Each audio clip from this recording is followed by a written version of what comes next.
Konflik kedua negara belum mereda. Iran mengatakan meski negosiasi dengan Amerika Serikat gagal, jalur diplomatik terus berlanjut dan mengusulkan agar Rusia dan Tiongkok ikut terlibat dalam negosiasi di tahap selanjutnya. Apa yang terjadi jika Rusia dan Tiongkok ikut berhadapan dengan Amerika di meja perundingan? Dan kira-kira apakah Amerika Serikat akan setuju? Kami akan bahas bersama dengan Duta Besar Indonesia untuk Rusia 2008 hingga 2011, Pak Hamid Awaludin, serta ada Guru Besar Bidang Geopolitik Timur Tengah dari Universitas Gadjah Mada, Ibu Siti Mutiah Setiawati. Selamat pagi Pak Hamid dan juga Bu Siti, Assalamualaikum. Waalaikumsalam warahmatullahi wabarakatuh. Selamat pagi Mbak Adisti. Iya, Selamat pagi Pak Hamid. Iya, saya ke Bu Siti dulu. Bu Siti, apa yang menjadi pertimbangan Iran untuk mengikut sertakan Tiongkok dan juga Rusia dalam negosiasi perundingan bersama dengan Amerika Serikat? Apakah ini menjadi strategi Iran untuk kemudian bisa dalam tanda kutip menyeimbangkan dominasi Amerika Serikat dalam hal ini?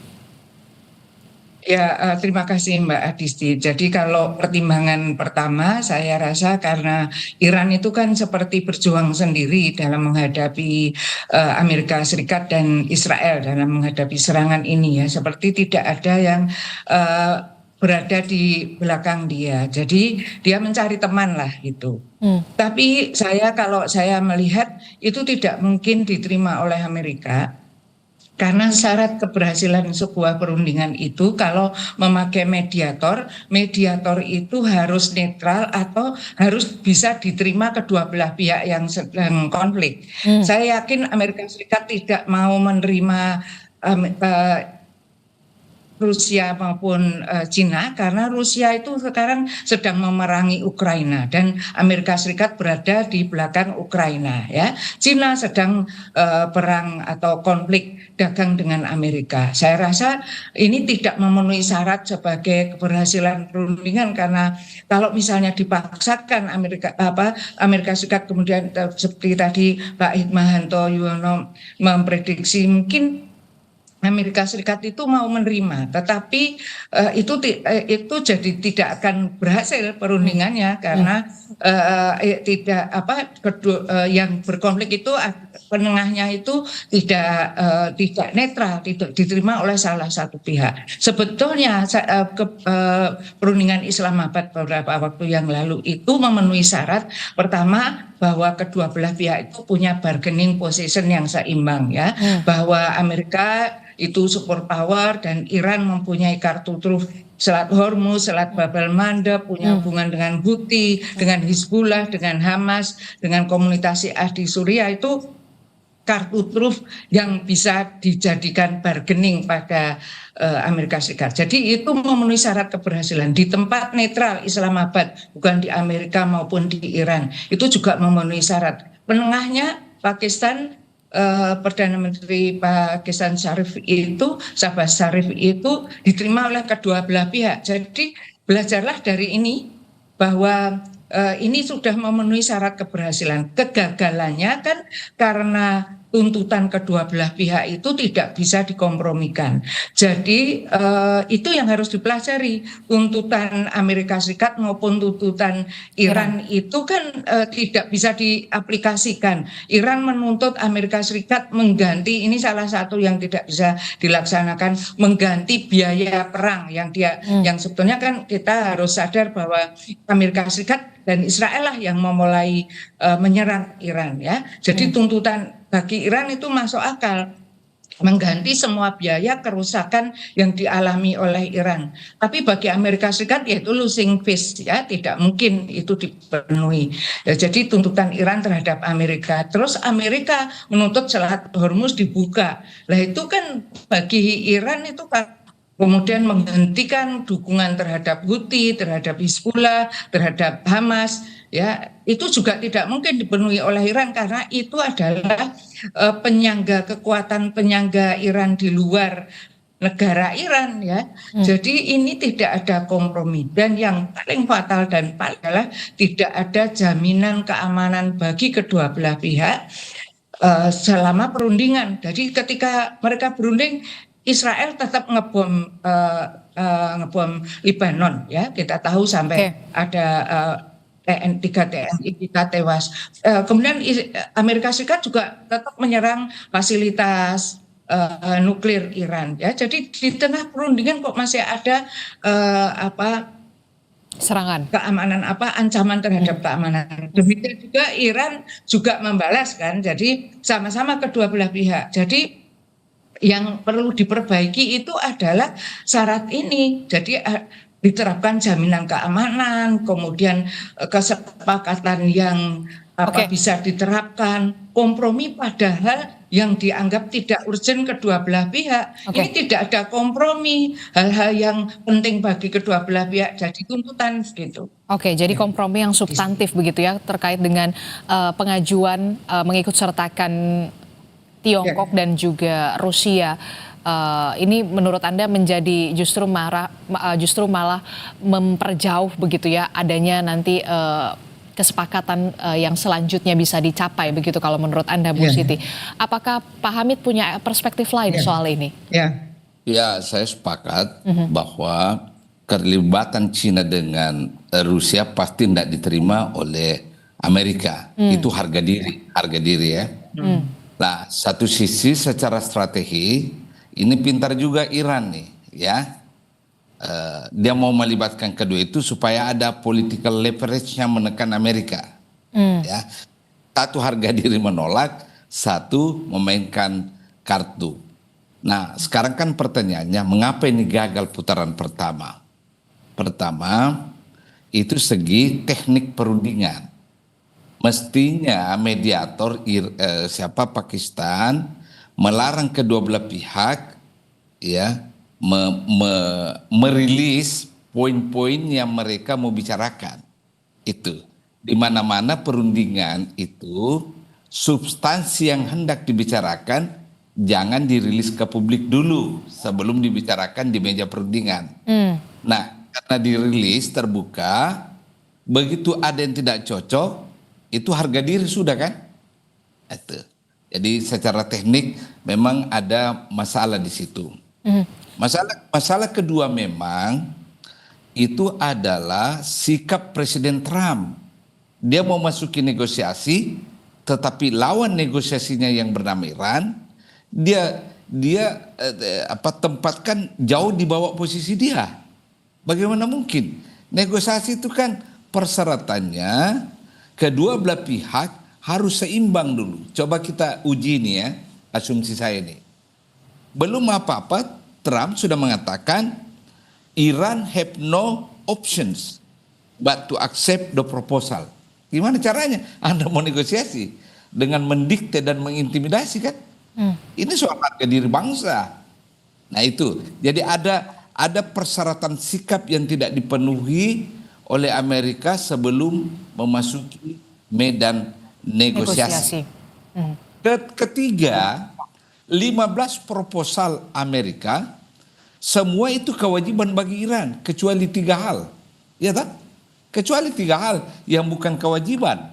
Misalnya humanitarian aid, kemudian normalisasi hubungan. Selebihnya itu Iran wajib. Bagaimana mungkin Anda mau bernegosiasi, kemudian Anda tidak beri orang haknya? Nah, itu. Ini yang menjadi catatan saya, mengapa perundingan ini gagal. Pertanyaan berikutnya, apakah ini gagal terus? Saya tidak melihat itu.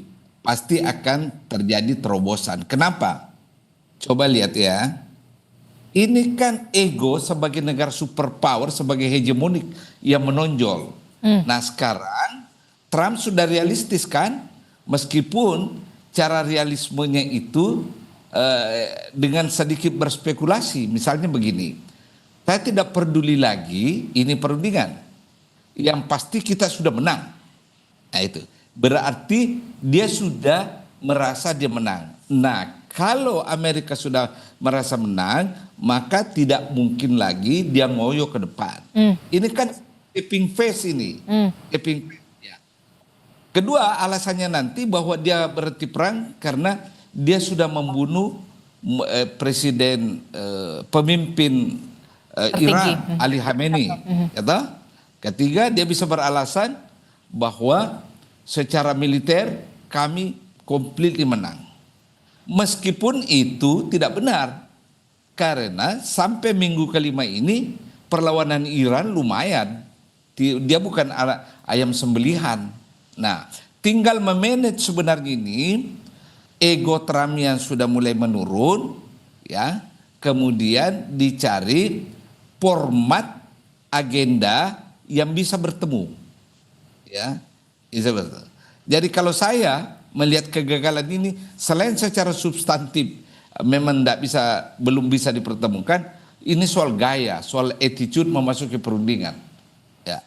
Oke, ini walaupun kemarin sempat mengalami kebuntuan begitu, tapi kita harus berharap betul di perundingan selanjutnya, negosiasi selanjutnya ini akan menghasilkan setidaknya ada kesepakatan yang kemudian mencapai perundingan yang mencapai negosiasi yang lebih baik daripada sebelumnya begitu. Nah, dengan catatan ya Rusia dan Cina tidak terlibat. Itu catatannya.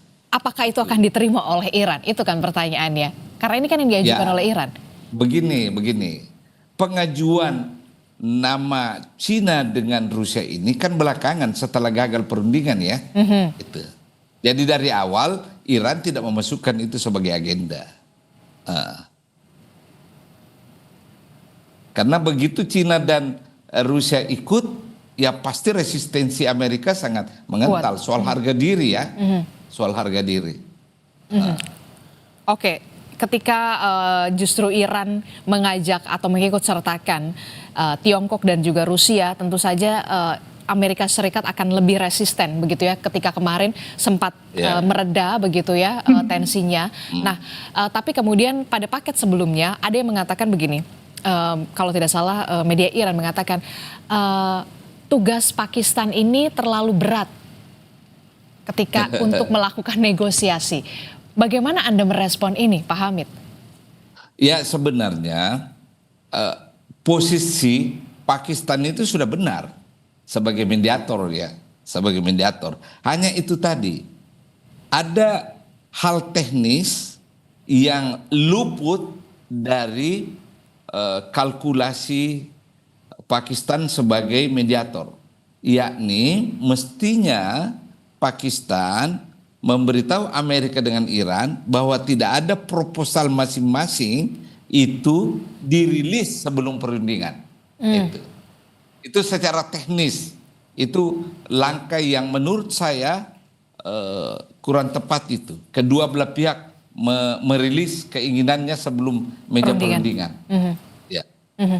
Oke, jadi ada beberapa hal yang kemudian menurut Anda mutlak begitu ya, ada kesalahan mutlak yang kemudian dilakukan sebelum perundingan itu atau negosiasi itu berlangsung begitu. Salah satunya adalah masing-masing kedua belah pihak merilis soal pokok-pokok apa yang ingin diajukan begitu. Bagaimana dengan Bu Siti melihat ini? Kalau dikatakan Pakistan terlalu kecil untuk menjalankan tugas yang cukup berat ini, Bu Siti? Ya, jadi begini, memang kalau secara teori ya, mungkin Pak Hamid kan juga dari akademisi, itu ada syarat pra perundingan dan selama perundingan dan hasil perundingan. Tadi terima kasih Pak Hamid memberi pencerahan saya juga bahwa syarat sebelum perundingan itu tidak dipenuhi, yaitu memang harus kedua belah pihak harus menerima. Itu kita bisa belajar dari perundingan dengan GAM ya. Dulu kita ada penengahnya Mahdi Artisari itu menjadi, mungkin Pak Hamid dulu menjadi juga duta Indonesia ya dalam menengahi GAM. Dia kan kita didesak jangan NKRI harga mati, juga jangan GAM itu mengatakan kemerdekaan Aceh nggak akan ketemu. Kedua belah pihak harus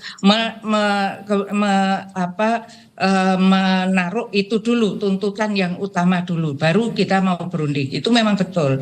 Jadi dalam hal ini Pakistan sebagai penengah itu memenuhi syarat dalam hal dia itu netral, dia punya hubungan baik dengan kedua belah pihak ya, baik dengan Amerika Serikat karena dia punya nuklir yang itu didukung oleh Amerika, dan dengan Pakistan itu di dunia Islam, Iran dan Pakistan tidak tercatat pernah mempunyai ketidakharmonisan hubungan, jadi itu sebetulnya memenuhi syarat ya. Yang menjadi masalah di sini adalah kedua belah pihak menuntut yang sesuatu yang tidak bisa dikompromikan. Jadi tugas Pakistan memang mencari sesuatu yang bisa dikompromikan, yaitu Selat Hormuz gitu ya. Kalau menurut saya Selat Hormuz itu dikompromikan bahwa Iran harus membuka dengan catatan mungkin yang menjadi penengah adalah yang lewat di situ harus membayar retribusi, yang itu sebetulnya wajar saja semua kapal yang lewat Selat Gibraltar maupun terusan Suez yang saya tahu ya di negara Timur Tengah itu memang membayar retribusi. Mungkin retribusinya dinaikkan atau bagaimana itu yang bisa dikompromikan. Kemudian ya, dan tuntutannya adalah Amerika Serikat harus menekan Israel untuk tidak melakukan penyerangan gitu ya selama perundingan ini mungkin ya, karena kan ini juga dalam perundingan gencatan senjata selama 2 minggu yang sudah dimulai seminggu yang lalu. Jadi ini ada tuntutan dari Iran supaya Amerika Serikat menekan Israel tidak melakukan pelanggaran keamanan selama perundingan. Tapi buktinya kan tidak dilakukan. Jadi ini syarat-syarat pra perundingan juga kurang dipenuhi. Ini yang bisa dilakukan oleh Pakistan ya, menekan Amerika untuk mengatakan pada Israel tidak melakukan serangan selama perundingan, dan kemudian menekan Amerika untuk menghentikan serangan juga, tapi sekaligus juga mengusulkan kepada Iran jangan menuntut yang sesuatu yang tidak bisa dipenuhi oleh Amerika Serikat, ya misalnya membayar itu tadi ya, harus membayar ganti rugi perang, itu kan tidak bisa dipenuhi karena mungkin dari segi finansial bisa, tapi itu istilah Pak Hamid tadi harga diri ya, itu tidak mungkin bisa dipenuhi. Jadi seperti itu. Oke. Jadi ada beberapa evaluasi yang harus dilakukan oleh Pakistan dan juga Iran dan juga Amerika Serikat untuk bisa mencapai kesepakatan dalam negosiasi perundingan selanjutnya, begitu ya. Tidak mengganti penengahnya, karena penengah ini kalau saya lihat sudah memenuhi syarat, tinggal dibenahi saja mungkin untuk seperti kata Pak Hamid tadi, bisa sebagai penengah Pakistan bisa menuntut Amerika Serikat maupun Iran untuk kompromi, untuk tidak melakukan ini dan itu begitu. Nah bagaimana Pak Hamid melihat ini? Kalau kita lihat kan soal Trump yang ingin memblokade Selat Hormuz begitu, apakah ini tidak makin memperparah jurang kesepakatan negosiasi di perundingan selanjutnya, Pak Hamid? Itu pasti akan memperpelik persoalan. Karena tidak ada satu negara pun di dunia ini, termasuk sekutu Amerika di Eropa, yang menyetujui keinginan Trump itu. Pertanyaan berikut, apakah Trump melakukan? Menurut saya per hari ini itu hanya gertakan, menggertak. Tidak mudah melakukan itu karena seluruh dunia akan protes. Itu satu ya. Yang kedua menurut saya ya, Trump tidak bisa lagi melanjutkan perang, tidak mungkin. Secara ekonomi sejak perang tanggal 28 Februari sampai sekarang, Amerika itu sudah mengeluarkan biaya 17.129 triliun rupiah. 17.000 ya, itu dulu ya. Per hari Amerika harus mengeluarkan 2 miliar dolar untuk membiayai perang. Dan itu tidak mudah. Jadi ini semata-mata kita harus memanage ego satu orang di dunia ini yang bernama Trump. Itu. Karena secara finansial Amerika tidak mampu lagi melanjutkan perang. Itu pasti nggak mungkin. Belum lagi tekanan domestik. Amerika kan, ini kan sudah 14 juta orang yang memprotes ini di Amerika. Lalu ya harus memang saudara kita Pakistan lincah bermanuver, mencari celah, dan harus dimulai dengan persamaan dulu, yang mana kira-kira idenya sama, itu dulu yang dibicarakan. Jangan langsung yang berbeda. Ini sekali lagi soal teknik. Salah satunya Selat Hormuz kan pastinya yang bisa dikompromikan.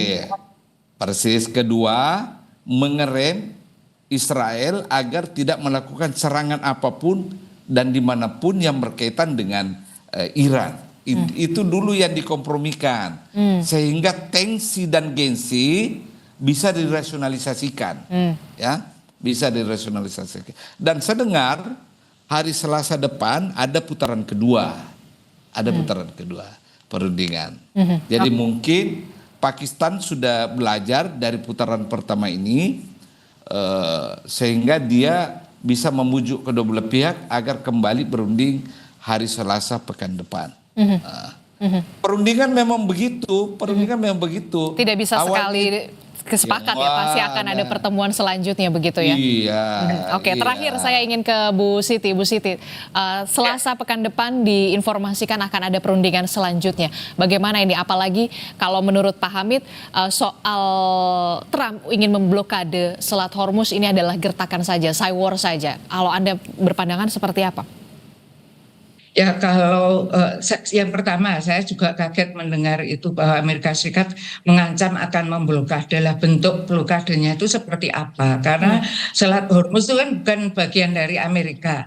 Ya, dia ini sudah, kalau menurut saya sudah melakukan pelanggaran teritori internasional, karena bagaimanapun kalau kita masih mengikuti hukum laut internasional, Iran itu mempunyai hak 12 mil dari garis pantainya, kecuali ada kesepakatan lain ya. Jadi itu adalah di bawah teritori Iran, sehingga Amerika Serikat itu tidak berhak untuk memblokade Selat Hormuz. Nah, kalau misalnya dia juga memblokade, Iran itu masih punya truf yang lain, yaitu Selat Bab el-Mandeb, yang itu di bawah kekuasaan Yaman yang sekarang ini dikuasai Houthi kan gitu ya. Itu punya hubungan baik dengan Iran. Pasti dia punya juga kartu truf yang lain gitu ya. Jadi saya rasa memblokade Selat Hormuz itu tidak bisa dilakukan oleh Amerika Serikat, mengingat juga itu bukan teritorinya. Tapi kan Donald Trump itu memang tidak bisa diprediksi ya. Dia Kongres mungkin melarang gitu ya, tetapi tidak disetujui rakyatnya. Dia itu bisa apa saja kan dilanggar. Dia menyerang Iran itu juga tidak menghormati sovereignty ya. The right of sovereignty dari Iran itu kan jaminan dari PBB. Itu yang pertama. Yang kedua, bagaimana dengan putaran yang kedua? Putaran yang kedua itu tadi dengan cara mengoreksi kesalahan-kesalahan yang ada pada putaran pertama. Saya kira Pakistan sudah tetap memenuhi syarat sebagai penengah karena bisa diterima kedua belah pihak. Kemudian tempatnya juga netral di Islamabad. Yang jadi pertanyaan saya adalah, apa fungsi Pakistan ini betul sebagai mediator atau sekedar fasilitator? Gitu ya. Itu beda banget. Kalau dia fasilitator memang hanya menyediakan fasilitasi. Jadi tidak punya otoritas menentukan Amerika maupun Pakistan. Ini yang sebelum saya pelajari, Mbak, karena pertanyaan ini ya mendadak. Jadi kita dudukkan dulu apakah Pakistan sebagai fasilitator atau mediator. Oke, kita akan kalau tunggu. Dia mediator, ya bisa menekan kedua belah pihak, memberi saran untuk pra perundingan harus begini begitu gitu. Tapi kalau dia fasilitator, memang ya hanya memberi fasilitasi saja. Oke, kita akan tunggu bagaimana putaran kedua di Selasa pekan depan begitu ya. Untuk bisa mencapai kesepakatan harus ada evaluasi juga yang nanti akan dilakukan oleh Pakistan begitu ya, sebagai antara fasilitator atau mediator begitu antara Amerika Serikat dan juga Iran, termasuk juga soal pengancaman Amerika Serikat untuk memblokade Selat Hormuz. Terima kasih Guru Besar Bidang Geopolitik Timur Tengah dari Universitas Gadjah Mada, Bu Siti Mutia Setiawati telah bergabung bersama kami, dan juga ada Duta Besar Indonesia untuk Rusia 2008 hingga 2011, Pak Hamid Awaludin. Terima kasih Bapak Ibu. Selamat pagi. Assalamualaikum.